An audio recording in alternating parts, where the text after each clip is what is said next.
My parents refused to believe my autism diagnosis and threw away my medical reports, saying I was just making excuses. It made them jobless. My parents never believed in autism, even when 3 different doctors diagnosed me at age 24. They said I was using a trendy label to excuse being weird and difficult. My mom said everyone was claiming to be autistic these days to avoid responsibility. My dad said in his generation, people just learned to act normal and didn't need special accommodations. They actually threw away the diagnostic report I'd paid $800 for, saying reading it would just encourage my victim mentality. For 24 years, they'd punished me for things I couldn't control. Meltdowns from sensory overload were called tantrums that needed discipline. Not making eye contact was disrespectful and earned groundings. Stimming by tapping or rocking meant I was acting like a baby for attention. Special interests were obsessions I needed to grow out of. They'd force me into social situations that made me physically sick, then call me dramatic when I'd shut down. They'd scream at me for not understanding sarcasm, then say I was playing dumb. When I finally got diagnosed after years of research and saving money, I thought they'd understand. Instead, they got worse. They said the doctors were scam artists selling fake disorders to millennials. They said I'd been perfectly normal until the internet convinced me otherwise. They actually told family members I was pretending to be autistic because I couldn't handle adult life. They'd invite people over and loudly explain that I was going through a phase where I thought I had autism, but they weren't enabling it. At family dinners, they'd point out every social rule I broke as proof I was choosing to be rude, not unable to understand. When I started wearing noise-canceling headphones in public, they'd rip them off saying I was being antisocial on purpose. When I finally got accommodations at work that let me thrive, they said my employer was too soft and I'd never survive in the real world. They'd constantly compare me to my cousin Tony, who they said was actually disabled because he used a wheelchair, while I was just making excuses. They'd post articles about overdiagnosis and how autism was the new fake trend. They'd comment on my friends' posts about neurodiversity saying parents needed to stop babying their kids. They'd tell anyone who'd listen that tough love would cure what they called my imaginary autism. Then my dad's company got a new CEO, Mr. Harrison, whose grandson Oliver was autistic. Not that my parents knew this at first, they just knew Mr. Harrison was bringing major changes, and everyone needed to impress him to keep their jobs. My dad spent weeks preparing for the big meeting where department heads would present their teams. He practiced his presentation 100 times, making sure everything was perfect. My mom, who worked in the same company's HR department, was in charge of organizing the welcome dinner for Mr. Harrison's family. The night of the dinner, Mr. Harrison brought his wife and Oliver, who was 16. Oliver wore headphones, carried a tablet for communication, and had a support aide with him. My parents didn't make the connection that Oliver was autistic. They just thought he was rude. My mom loudly complained to her coworker that Mr. Harrison's grandson was wearing headphones at dinner. My dad said the kid was probably spoiled and couldn't put down his electronics. They actually made jokes about Oliver needing an aide to function, saying rich kids were so pampered these days. Mr. Ed Harrison heard everything. During the dinner, Oliver had a meltdown when the restaurant changed the menu without warning. He started rocking and hitting his hands together. My mom whispered to her table mate that if that was her kid, she'd teach him how to behave in public. My dad said loud enough for everyone to hear that some parents just didn't believe in discipline anymore.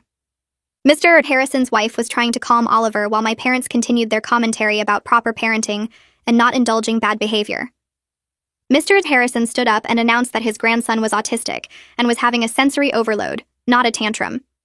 He said ignorant comments from people who didn't understand neurodiversity were exactly why he'd implemented new company policies about inclusion and accommodation. He looked directly at my parents when he said the company would no longer tolerate employees who thought neurological differences were character flaws. My mom tried to backtrack, saying she didn't realize Oliver was actually disabled. Mr. Harrison asked what she meant by actually disabled.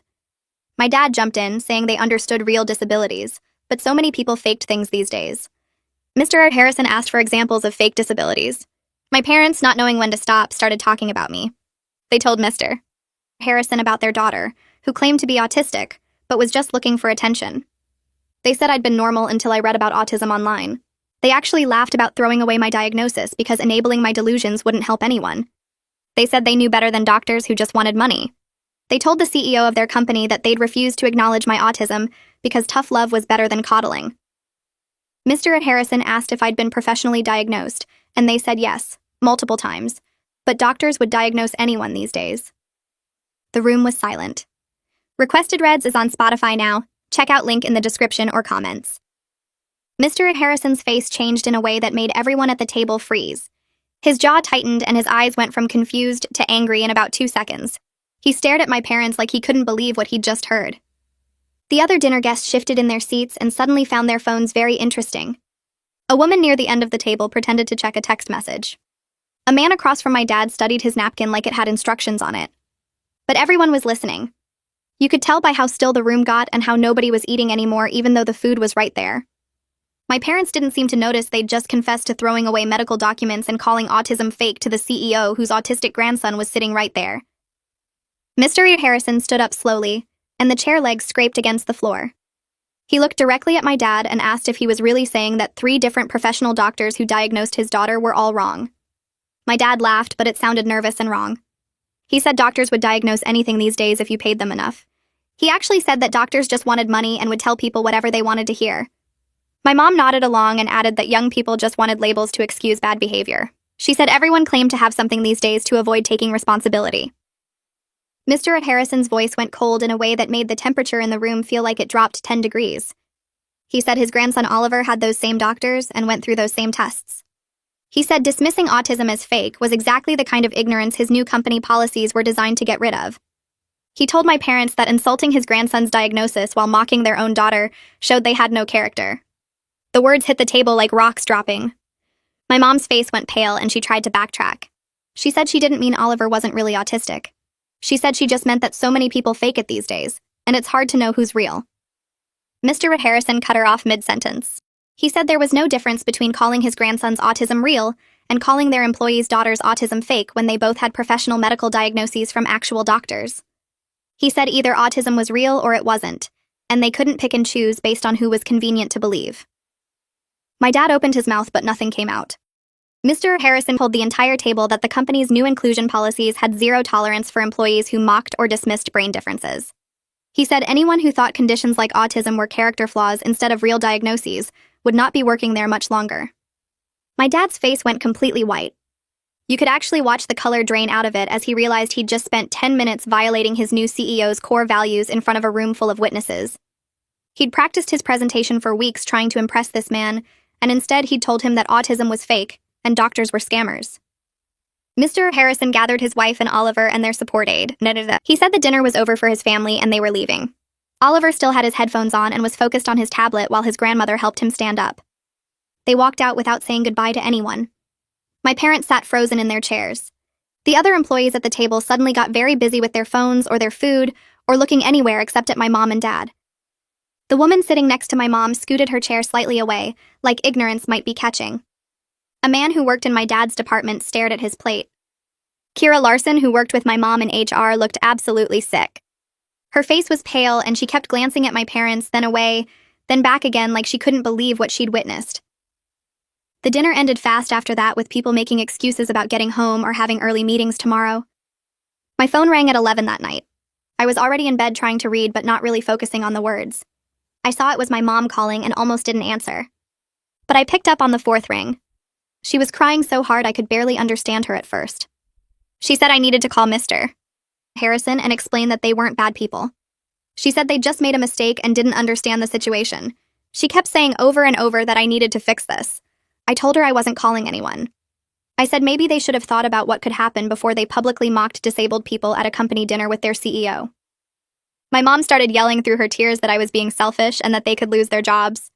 I said they'd spent 24 years making me feel broken, and now they wanted me to save them from their own choices. I hung up while she was still talking.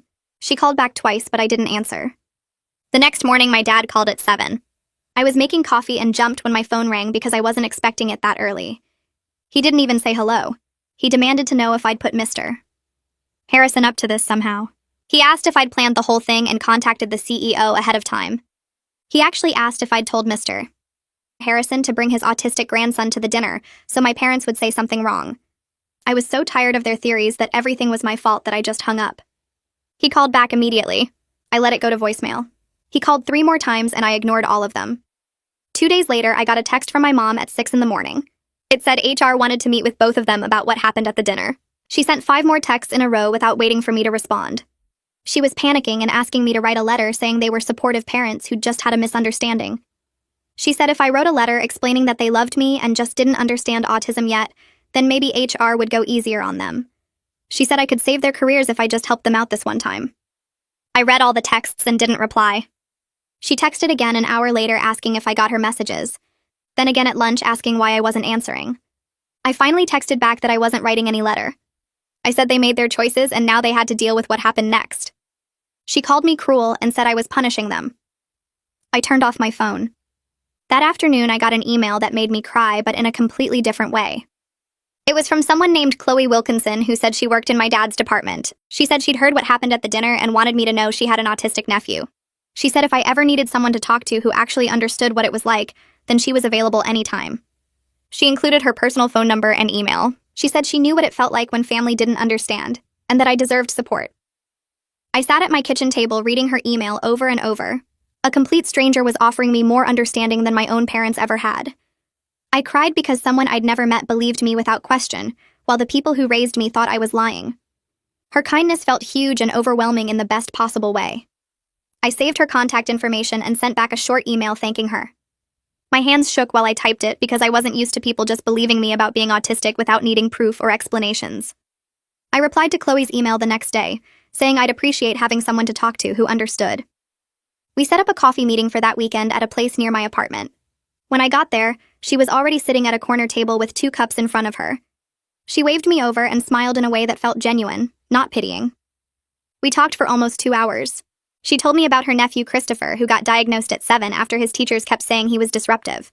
Her sister and brother-in-law spent months learning about autism, reading books, joining support groups, completely changing how they parented. She said it was hard for them to accept at first because they worried about what it meant for his future, but they chose to educate themselves instead of denying reality. She looked right at me when she said that parents who refuse to acknowledge their child's diagnosis are choosing their own comfort over their kids' well-being. She said my parents' reaction was unfortunately common, but completely wrong, and that I deserved better. She validated every single thing I'd been through without me having to prove anything. Then she mentioned something that surprised me. She said Mr. Harrison had been asking HR if there was any way to contact me because he wanted to apologize for what I'd overheard at the dinner.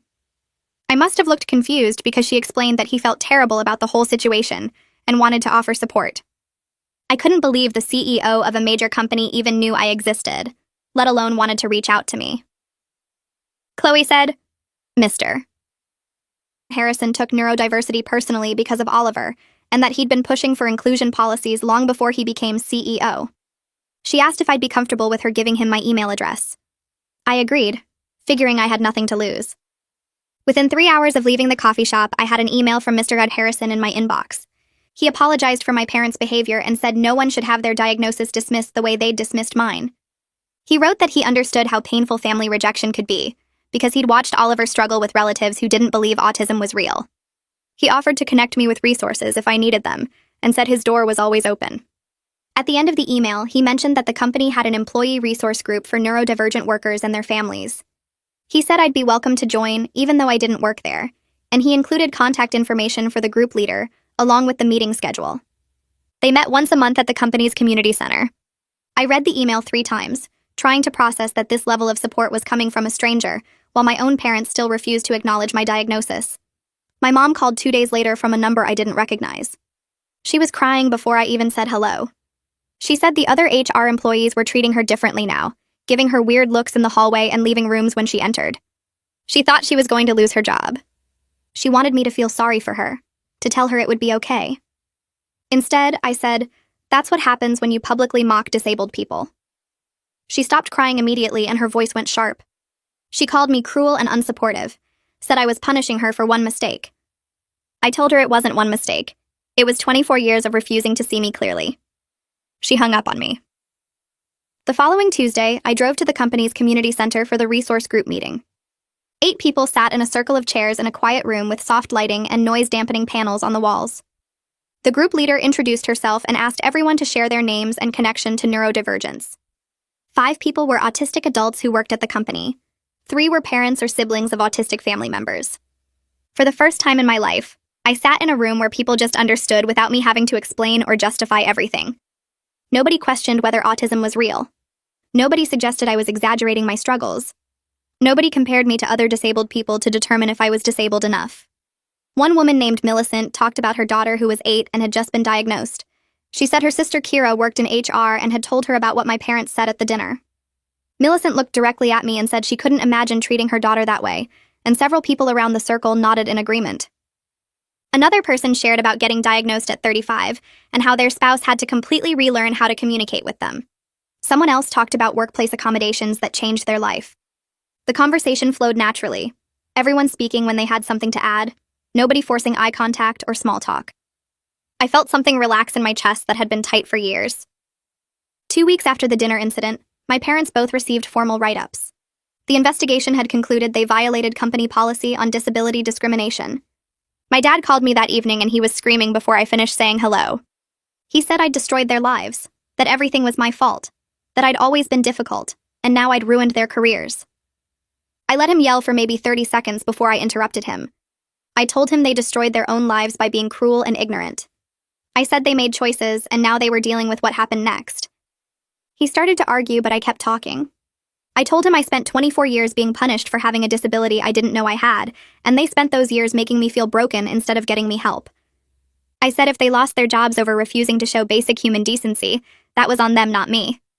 He called me selfish and ungrateful. I hung up and blocked his number. Then I blocked my mom's number too and every other number they'd tried calling me from. I was done being their scapegoat. 3 days passed before my mom showed up at my apartment without warning. I looked through the peephole and saw her standing in the hallway holding a coffee from the place I liked, which felt like a trap. I opened the door but didn't invite her in. She asked if we could talk and said she wanted to understand autism better. I stepped aside to let her enter because part of me still hoped she might actually listen this time. She sat on my couch and started asking questions about sensory issues. But when I explained how certain sounds physically hurt and made my brain feel like it was overloading, she interrupted. She said I never seemed bothered by noise as a kid, and that I'd always been fine at family gatherings. I reminded her about the time I locked myself in the bathroom at her birthday party because the music was too loud, and she'd dragged me out calling me dramatic. She waved her hand, dismissing that memory entirely. I asked her point blank if she remembered all the times I had meltdowns that she called tantrums. She paused for a second, then said those were just me being dramatic and looking for attention. I walked to my bedroom and pulled out the folder where I kept copies of my diagnosis report, the same one they'd thrown away. I brought it back and tried to show her the page listing symptoms and how they matched my childhood behaviors. She wouldn't even look at it. She kept her eyes on her coffee cup and said reading that would just encourage me to use autism as an excuse. I felt something break inside me that hadn't fully broken before. She stood up saying she needed to leave and that I was being difficult on purpose. She said I'd always made everything harder than it needed to be, and that she came here trying to help. I realized she hadn't come to learn anything. She came wanting me to tell her she wasn't a bad parent, to absolve her of 24 years of punishing me for being disabled. I told her to leave and she did, slamming the door behind her. 3 weeks after the dinner incident, I was at work when my phone buzzed with a text from my dad. He'd been demoted from department head to a regular position. The text was vicious, saying I cost him his leadership role and asking if I was happy now. He said I'd destroyed his career over nothing, and that he'd worked for 15 years to get that position. I stared at the message feeling exhausted rather than guilty. I typed back that he destroyed his own career by publicly mocking disabled people. I said he made choices and faced what happened next. He sent 3 more texts calling me selfish and ungrateful.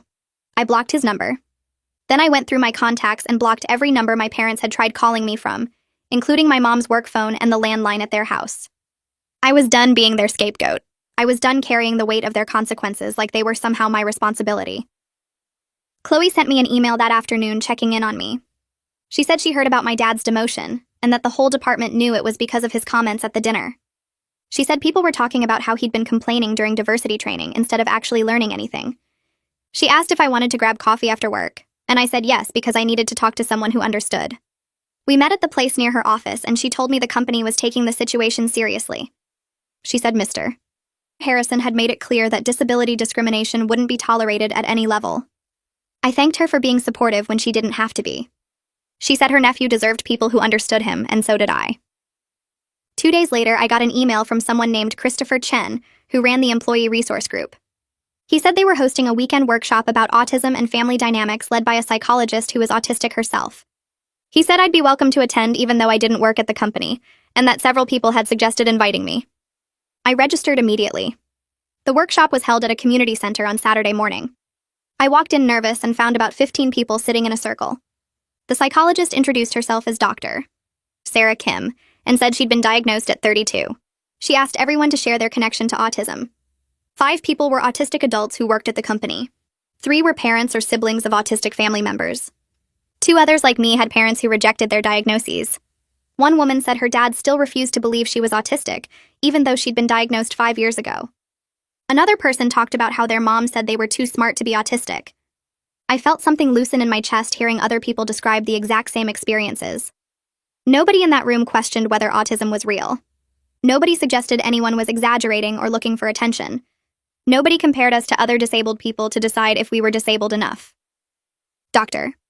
Kim talked about autism acceptance versus autism awareness, and why the difference mattered. She explained that awareness meant acknowledging autism exists, but acceptance meant actually supporting autistic people and listening to what we need. She said parental rejection of diagnosis was especially damaging because it told kids their reality wasn't valid. She explained that parents often rejected diagnosis because they saw it as a reflection on their parenting rather than understanding it as a neurological difference. She said when parents refuse to accept diagnosis, they're protecting their own feelings instead of supporting their child. Everything she said made sense in a way nothing else had. I realized my parents weren't rejecting my autism because they didn't understand it. They were rejecting it because accepting it would mean admitting they'd been wrong about me for 24 years. The next week, I started looking for a therapist who specialized in autism and family trauma. I found Dr. Lisa Moore, who had good reviews and took my insurance. At our first session, she asked about my diagnosis and my parents' reaction. I told her everything from the thrown-away reports to the dinner incident to my mom showing up at my apartment. She listened without interrupting, and when I finished, she said something that made me cry. She said my parents' rejection wasn't about me being wrong or broken. It was about their own inability to accept that they'd misunderstood me my entire life. She said that was their failure, not mine.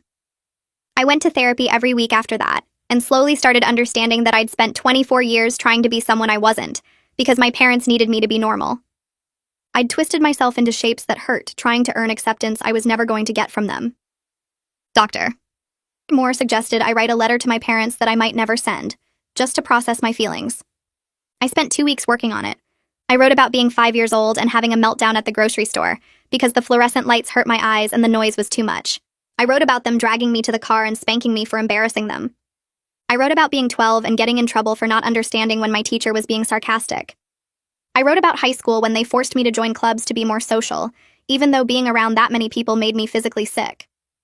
I wrote about every accommodation I'd asked for that they called excuses. I wrote about the relief I felt getting diagnosed and finally understanding why everything was harder for me. I wrote about them throwing away that diagnosis like my reality didn't matter. Writing it all out made me realize how much damage their denial had caused. I realized I'd been trying to earn acceptance from people who would never give it, because accepting me meant accepting they'd been wrong. I realized I deserved better than spending my whole life trying to prove I was disabled enough to deserve basic understanding. I decided not to send the letter after all. Writing it had been enough, just getting all those feelings out of my head and onto paper where I could see them clearly. Dr. Moore said that was valid, that sometimes the processing mattered more than the sending. A week after I finished the letter, I got an email from someone named Millicent through the Employee Resource Group contact list. She said she'd heard about my situation from her sister and wanted to invite me to her daughter's birthday party the following Saturday. She explained it was an autism-friendly event with quiet spaces set up, sensory accommodations, and that I shouldn't feel pressured to socialize if I didn't want to. She said her whole family understood autism and treated it like a normal part of life, not something weird or shameful. I almost didn't go because birthday parties had always been overwhelming for me growing up, but something about the way she described it made me curious. I showed up at her house on Saturday afternoon with a small gift I'd picked from the list she'd sent. The party was nothing like the chaotic birthday events I remembered from childhood. There were only 6 kids there instead of 30. The living room had a quiet corner with blankets and pillows where anyone could go if they needed a break. The lights were soft instead of bright. Music played at a reasonable volume. Millicent introduced me to her husband and her daughter, who was turning 8. Her daughter wore headphones and carried a tablet just like Oliver had at that dinner. Nobody treated it like it was strange or made comments about her being rude. When one of the other kids got too loud, Millicent's daughter went to the quiet corner and her dad followed her there. I watched him sit down next to her and help her through the moment without any frustration or impatience. He didn't tell her to toughen up or act normal or stop being dramatic. He just sat with her until she felt better, then asked if she wanted to come back to the party or stay in the quiet space for a while longer. She decided to stay, and he stayed with her, and that was just fine with everyone. Watching them together made something crack open inside my chest. This was what I should have had growing up. This was what childhood could have looked like if my parents had understood instead of punished. I spent the rest of the party trying not to cry while I watched Millicent's family treat autism like it was just part of who her daughter was, not a problem that needed fixing. When I left, Millicent hugged me and said I was welcome anytime, and I believed her. 2 days later, my mom texted me from a new number I didn't recognize. The message said the mandatory diversity training had started, and they were making her and my dad watch videos about autism. She said the training was biased and one-sided, but didn't explain what she meant by that. I stared at the text for a long time, then deleted it without responding. I didn't have the energy to argue with her about whether basic facts about autism counted as bias. Dr. Moore had been helping me understand that I couldn't make my parents learn if they didn't want to, and responding to every text just kept me trapped in the same cycle. The next morning, I got an email from someone named Greg through Chloe. He introduced himself as Kira and Millicent's father, and said he was a senior manager at the company. He said he'd been following the situation since the dinner incident, and wanted me to know that the company's leadership fully supported neurodivergent employees and their families. He said what my parents had said about me was completely unacceptable, and that the company was committed to making sure that kind of discrimination didn't happen again. His email felt genuine in a way my parents' forced apologies never had. He actually seemed to understand why their comments had been so harmful, instead of just being upset about getting caught. Greg sent another email 2 days later saying Mr. Harrison was planning to expand the inclusion policies even further. He said the CEO wanted input from actually autistic people, not just parents or professionals who worked with autistic people. He asked if I'd be willing to participate in a focus group to help shape the new policies. I read the email 3 times trying to figure out if this was real. A major company wanted my perspective on autism policies. They wanted to hear from me, the person my parents said was just making excuses. I emailed back and said yes before I could talk myself out of it. Greg responded within an hour with details about the focus group meeting scheduled for the following week. He said there would be 5 other autistic adults participating, and that Mr. Harrison himself would be there to listen. The day of the focus group, I drove to the company building where my parents worked and signed in at the front desk. Security gave me a visitor badge and directed me to a conference room on the 3rd floor. When I walked in, Mr. Harrison stood up and introduced himself. He was warm and genuine, not at all like the angry CEO I'd heard about from the dinner incident. He thanked me for coming and said he was grateful for my willingness to share my experiences. The other focus group members arrived, and we spent 2 hours talking about what accommodations would have helped us in the school and work. Mr. Harrison listened to everything we said and took notes. He asked thoughtful questions about sensory issues and communication styles and executive function challenges. When I talked about how my parents had punished me for things I couldn't control, he nodded and said he was sorry I'd gone through that. He said every child deserved to be understood and supported, not punished for being neurodivergent. Near the end of the meeting, Mr. Harrison shared that Oliver's diagnosis had been hard for him to accept at first. He said he hadn't understood autism and had worried about what it meant for his grandson's future. But he'd made a choice to learn instead of deny, to research and ask questions and listen to autistic adults. He said that choice had made all the difference in his ability to support Oliver. He looked directly at me when he said that choosing to learn was always better than choosing to reject, no matter how uncomfortable the learning process might be. After the focus group ended, Harrison asked if I'd be willing to stay in touch as the company developed the new policies. He said my perspective had been valuable, and he thought I could help make sure the policies actually worked for neurodivergent employees, instead of just looking good on paper. I agreed, thinking it would be a few more emails or maybe another meeting. 2 weeks later, Greg called me and offered me a consulting contract. The company wanted to hire me part-time to help develop their neurodiversity policies and train managers on autism awareness.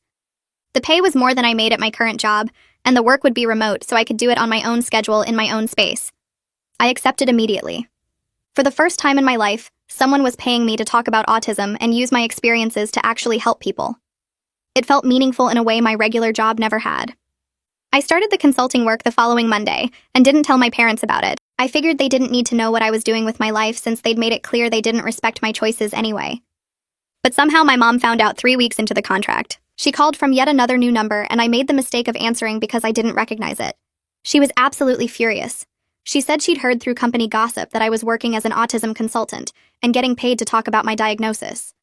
She said I could just be normal if I tried, that I was choosing to make autism my whole identity, that I was taking advantage of the situation for money.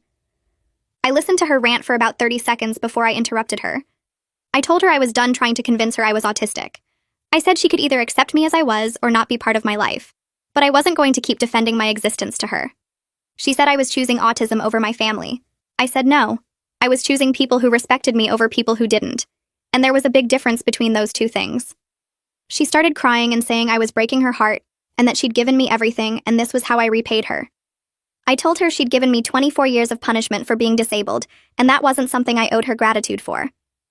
Then I hung up and blocked the new number. The blocking felt like the right choice at first, but 3 weeks later I was still getting updates about my parents through other people. Chloe messaged me saying my dad's performance improvement plan had ended and it didn't go well. She said HR put him on a final warning, which meant one more mistake, and he was done. She also mentioned he'd been complaining constantly about the sensitivity training, calling it political correctness gone crazy and saying the company was too worried about feelings instead of results. I thanked Chloe for letting me know and felt nothing about it. My dad had chosen to keep digging his hole deeper instead of just learning to treat people with respect. I spent that evening finishing the letter I'd been writing to my parents for weeks. My therapist had suggested it as a way to process everything, but I'd never planned to actually send it. I read through all 6 pages and realized maybe they needed to see it. The letter explained what I'd learned about autism since my diagnosis, how sensory issues actually worked, why I couldn't just try harder to act normal. I wrote about the 24 years of being punished for things I couldn't control and how much damage that had caused. I explained masking and burnout, and why their tough love approach had just made everything worse. At the end, I said I was willing to have a relationship with them, if they were willing to actually try to understand, instead of just dismissing everything. I attached resources about autism, links to articles written by autistic adults, and information about the support groups I'd joined. Then I sent it before I could change my mind. My mom responded 2 days later with an email that made my stomach hurt. She said I was being manipulative and trying to make them feel guilty for being good parents. She said the letter was full of excuses and that I was rewriting history to paint them as villains, when they'd only ever wanted what was best for me. She claimed I was using therapy language to attack them, and that I needed to take responsibility for my own choices instead of blaming my childhood. My dad didn't respond at all, which somehow felt worse than my mom's anger. I read her email 3 times and then closed my laptop. I'd done everything I could. I'd gotten diagnosed, tried to explain, offered resources, extended an invitation to rebuild our relationship. Their choices were their own now, and I couldn't keep carrying the weight of their refusal to understand. The company launched its new neurodiversity initiative the following week with a massive email announcement to all employees.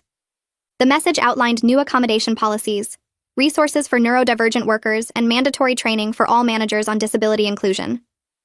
Mr. Harrison wrote in the announcement that the program had been developed with input from neurodivergent consultants, and that the company was committed to creating an environment where everyone could succeed.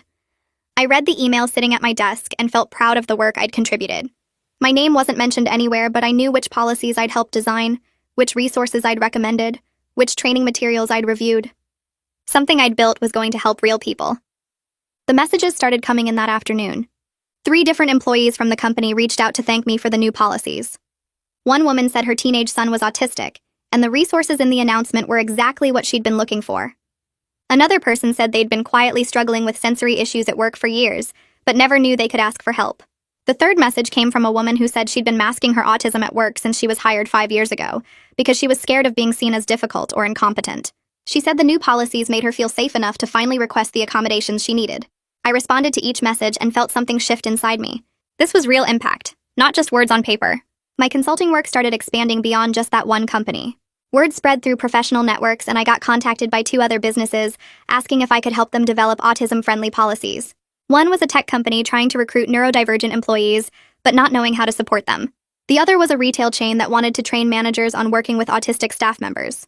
I agreed to both projects, and suddenly I had more consulting work than I could handle alongside my regular job. I was building an actual career out of something my parents had called fake. There was a certain satisfaction in that, in proving through success that autism wasn't an excuse or a trend, but a real thing that real people needed real support for. 6 months after the dinner incident, Chloe called me instead of texting. She sounded uncomfortable and said she had news about my dad. He'd been fired that morning for failing to meet the terms of his final warning. She said he'd missed deadlines, made more comments about diversity initiatives being a waste of time, and generally shown he wasn't willing to change his behavior. HR had decided he was a liability and let him go. I thanked Chloe for telling me, and we hung up. 20 minutes later, my mom called from a new number, sobbing so hard I could barely understand her. She said it was all my fault, that I'd destroyed my dad's career, that we'd been a happy family until I decided to call myself autistic. I waited for her to finish and then reminded her calmly that my dad got fired for his own behavior and choices. I said he'd chosen to mock disabled people, chosen to ignore training, chosen to keep making discriminatory comments even after being warned. Those were his decisions, and the consequences were his to own. My mom got demoted 3 weeks later. She sent me an email saying leadership had moved her to a lower position in HR because they didn't trust her to handle disability accommodations fairly after everything that happened. She said I'd ruined both their careers and that they would never forgive me. The email was full of blame and anger and zero acknowledgement that maybe their own actions had caused this. I read it twice and then started typing my response. I kept my reply short and direct. I said I didn't ruin anything, that they'd made choices and those choices had consequences. I reminded her that they'd publicly mocked disabled people, including their own daughter, refused mandatory training, and shown they couldn't be trusted to treat neurodivergent employees with basic respect. I told her I was open to rebuilding a relationship when they were ready to actually accept me for who I was, but I wouldn't keep defending my existence to them. I said I hoped someday they'd understand, but until then I needed to protect myself from their constant blame and rejection. Then I sent it and felt lighter than I had in months. Chloe reached out again a few weeks later saying my dad was having trouble finding new work. She'd heard through former colleagues that when potential employers called for references, people were being honest about why he was fired. She said it was harsh, but that companies took disability discrimination seriously now, and nobody wanted to hire someone with that kind of record. I felt bad for about 5 seconds, and then remembered all the times my dad had said I'd never survive in the real world without toughing up. Turns out the real world had standards about treating people with disabilities like human beings, and he was the one who couldn't meet them. I started looking for support groups about a month after everything happened with my parents. I found one that met Tuesday nights at a community center across town, and I drove there feeling like I might throw up the whole way. Walking into that first meeting was scary because I'd spent my whole life being told I was making up my autism, and part of me worried these people would see right through me and say I didn't belong. But the moment I sat down in that circle of folding chairs, and the group leader asked everyone to share their week, I realized nobody was going to question whether I was autistic enough. A woman named Jessica talked about having a meltdown at the grocery store when they rearranged all the aisles. A guy named William shared that his family still introduced him as their son, who has issues instead of their autistic son. Someone else talked about struggling to keep a job because employers said they were too rigid about needing routines. Every single story had pieces of my own life in it, and for the first time ever, I was in a room where people just understood, without needing a medical report as proof. I went back every Tuesday for 3 months before I felt brave enough to share my own story about my parents throwing away my diagnosis. When I finished talking, Jessica reached over and squeezed my hand, and William said his parents did something similar by refusing to tell anyone he was autistic, because they were embarrassed. The group leader, who was autistic herself and worked as an advocate, said family rejection of diagnosis was more common than people realized, and that I wasn't alone in that experience. Jessica and I started getting coffee after meetings, and she told me about her work trying to get the city to add quiet hours at public buildings for sensory-sensitive people. She'd been going to city council meetings alone for months, and getting nowhere because one person asking for accommodations was easy to ignore. I mentioned my consulting work helping companies with neurodiversity policies, and she got this excited look on her face. 2 weeks later, we were standing in front of the city council together, presenting data about how many residents would benefit from autism-friendly public spaces. We asked for quiet hours at the library, sensory-friendly times at the recreation center, and training for city employees about neurodiversity. The council members looked bored at first, but when Jessica shared her story about having to leave the library mid-research, because of a loud event she couldn't handle, and I talked about avoiding city services entirely because they weren't designed for autistic people, a few of them started taking actual notes. They didn't approve everything we asked for, but they agreed to pilot quiet hours at the library and said they'd revisit the other requests in 6 months. Jessica and I left that meeting feeling like we'd actually accomplished something, and we kept going back every month to push for more changes. My consulting work kept growing through that whole time. More companies heard about the neurodiversity program I'd helped develop and wanted similar policies for their workplaces. I was doing consulting work every evening and weekend on top of my regular job, and I was exhausted, but also happier than I'd ever been. My regular job still felt like I was trying to fit into a space that wasn't made for me, even with accommodations. My boss would schedule surprise meetings that threw off my whole day. Coworkers would get annoyed when I asked for written instructions instead of verbal ones, and the open office layout meant I was overstimulated constantly. But my consulting work let me control everything about how I worked. I could schedule meetings in advance, communicate by email, work from my quiet apartment, and structure my day in ways that actually worked for my brain. 6 months after I started the consulting business, I was making almost as much from it as my regular job. 8 months in, I was making more. I gave my 2 weeks notice on a Thursday morning, and my boss seemed surprised even though I'd been pretty open about how hard the environment was for me. My last day felt like taking off shoes that were 2 sizes too small, and I walked out of that office knowing I was never going back to a workplace that expected me to mask and struggle just to fit in. Working for myself meant I could finally structure my life in ways that made sense for my brain. I worked early mornings when I had the most energy, took breaks when I needed them, and didn't have to pretend to be social during lunch.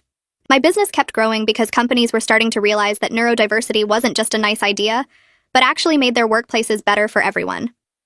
I was making enough money to live comfortably, and more importantly, I was doing work that actually mattered.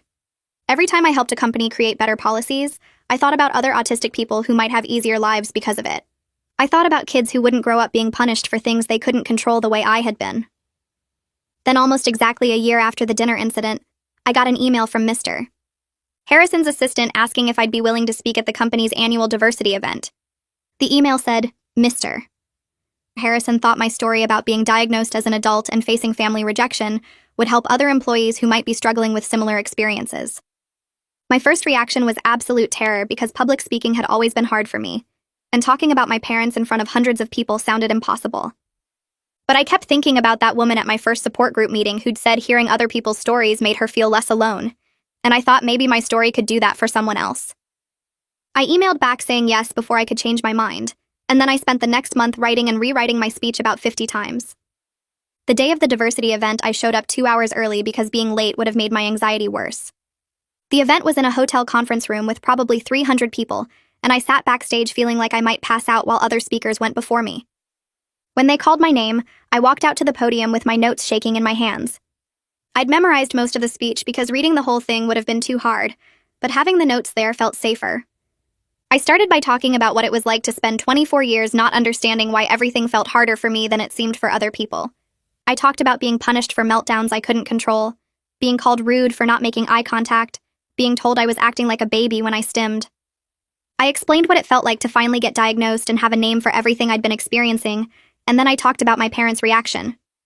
I didn't use their names or say they worked at the company, but I described how they threw away my diagnosis, called it fake, and refused to acknowledge that autism was real.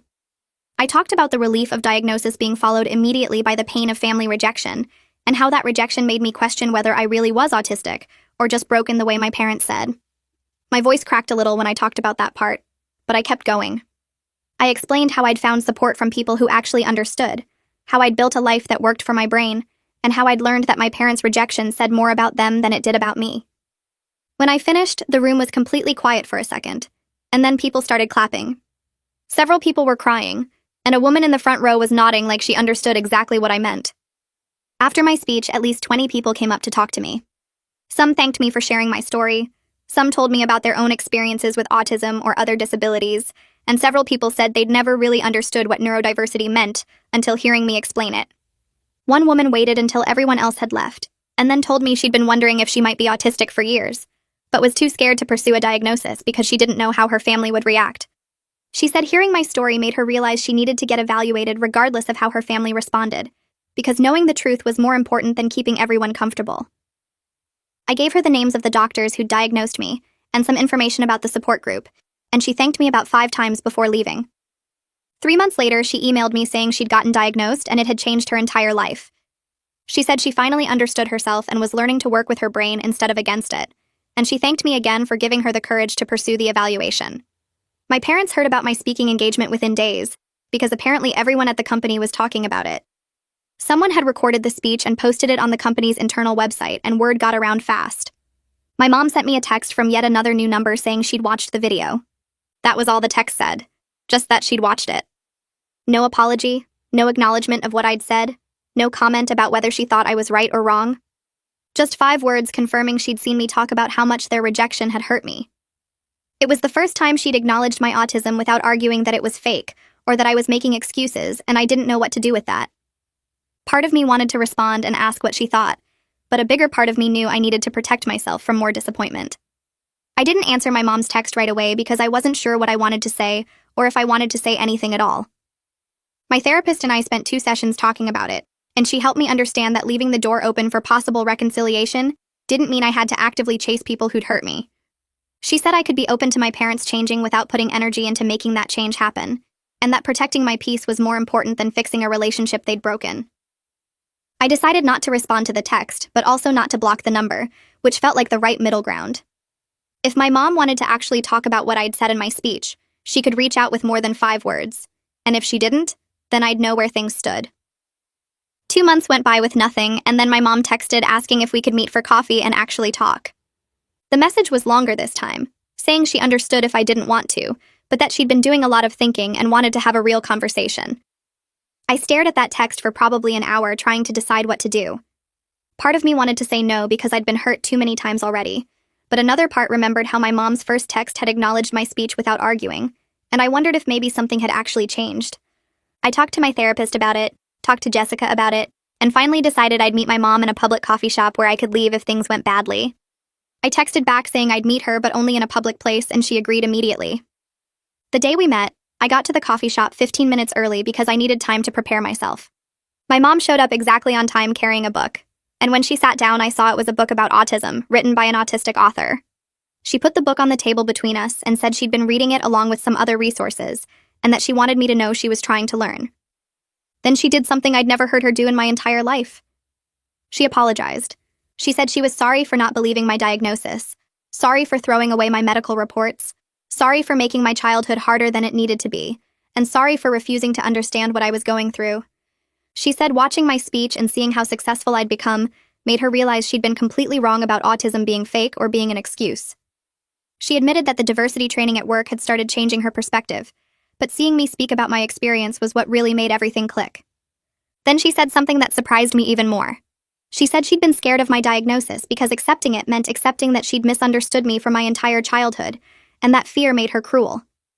She said it was easier to call me dramatic and difficult than to admit she'd been wrong about me for 24 years, and she was sorry for choosing her comfort over my well-being. I sat there looking at her across that coffee shop table and told her I appreciated the apology, but rebuilding trust would take time and consistent effort from her. She nodded quickly like she expected me to say that and said she understood completely. Then she asked if she could come to my next support group meeting to learn more about autism, and I just stared at her because that was not what I expected at all. My mom, who threw away my diagnosis and called it fake now, wanted to sit in a room with other autistic people and their families. I told her I'd have to ask the group leader if visitors were allowed, and she said that was fine, she'd wait to hear from me. We finished our coffee and she hugged me before leaving, which felt strange after a year of barely speaking.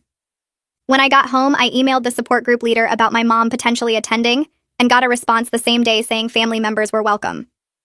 My next meeting was in 2 weeks, so I texted my mom the date and time, half expecting her to back out, but she confirmed she'd be there. The night of the meeting, I got there early and warned everyone that my mom was coming and explained the whole situation with my parents not believing my diagnosis. 3 people said their own parents went through similar denial phases, so they understood completely. My mom showed up right on time carrying a notebook, and she sat next to me quietly while other people shared their experiences. She didn't say anything the whole meeting, but I saw her taking notes when people talked about sensory issues and communication differences. After the meeting ended, she thanked everyone for letting her attend and asked if she could come to future meetings too. Over the next few weeks, my mom started texting me articles she'd read about autism and asking questions about my own experiences. She wanted to know what things were hardest for me growing up and what I wished she'd done differently. I answered her questions honestly, even though some of it was hard to talk about. She told me my dad still hadn't reached out to either of us and that he was refusing to admit he was wrong about anything. Then she said something that shocked me. She said she'd started divorce proceedings because she realized they'd enabled each other's worst behaviors for years, and she wanted to do better. She said staying married to someone who refused to grow or change would just pull her back into old patterns. I asked if she was divorcing him because of me, and she said no. She was divorcing him because of who she wanted to be going forward. 6 months passed with my mom coming to support group meetings and reading everything she could find about autism. We had coffee every other week and slowly started rebuilding something that felt almost like a real relationship. Then came the holiday dinner with extended family at my aunt's house. I almost didn't go because family gatherings were always hard, but my mom said she'd be there and I decided to try. Everything was fine until my uncle made a comment about how everyone claimed to have something wrong with them these days. My cousin jumped in saying her kid's teacher suggested testing for ADHD, but she wasn't going to label her child. Then my aunt said parents just needed to discipline kids instead of making excuses. I felt my whole body tense up and started planning my exit when my mom spoke up. She told them they were wrong and that neurodiversity was real and dismissing it hurt people. She explained how autism affected daily life using things she'd learned from support group and from me. She said she'd spent years being ignorant like them and it was her biggest regret. The table went quiet, and my uncle tried to argue, but my mom shut him down. She kept going until they stopped making comments, and I just sat there stunned because my mom was actually defending me. I'm building a life now surrounded by people who understand and accept me. My consulting work helps companies create better policies for neurodivergent employees, and I get messages from people saying those changes made their jobs possible. I have friends from support group who get what it's like to be autistic without me having to explain everything. My mom is part of that life now in a healthier way than before, showing up to meetings and actually learning instead of just dismissing everything. My dad still hasn't reached out after more than a year, and honestly, I've stopped waiting for him to. My therapist helped me understand that I don't need his acceptance to know I'm exactly who I'm supposed to be. Some people will never understand, and that's their limitation, not mine. I spent 24 years trying to be someone I wasn't, and now I'm finally just being myself.